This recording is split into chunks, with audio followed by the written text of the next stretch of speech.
Uy coach, nakapaos ka na ba kakapito? Nako, delikado yan.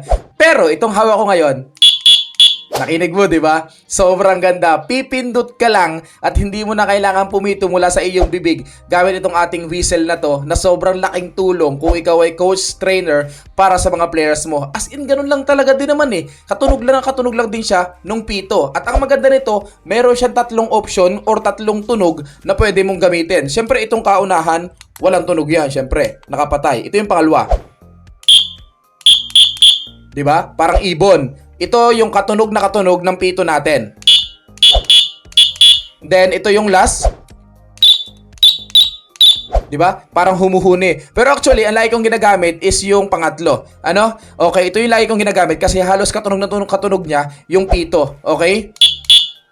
Kahit panoorin mo yung kaka-upload ko na ngayon na video, ito yung ginamit ko ngayon at nakita mo ang laking reflect or nagre-reflect talaga sa mga bata or sa mga players natin kapag pumito ka, na kapag narinig nila to ay talagang sumusunod or tumitigil sila dahil alam na nila na kapag pumito ka is yun ang isang sign. And then hindi lang siya pang sports ha, pwede rin siya sa school, pwede rin siya sa klase mo. Kung maingay yung klase mo, pwede kang pumito para tumigil yung mga estudyante mo. Again kaibigan, sobrang mura lang ito na 300 pesos lang. Nandyan sa Yellow Basket nilagay ko. At ang laking tulong nito, no? Ito po ay pwede mo lagyan ng battery. Hindi siya rechargeable ha. Pwede mo siyang lagyan ng battery AA kung di ako nagkakamali.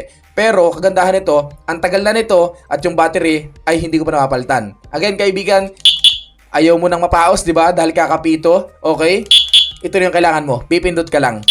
Okay, nakita mo na, di ba? Check out mo na yan. Nandyan sa Yellow Basket. Maraming salamat sa iyo. Alright.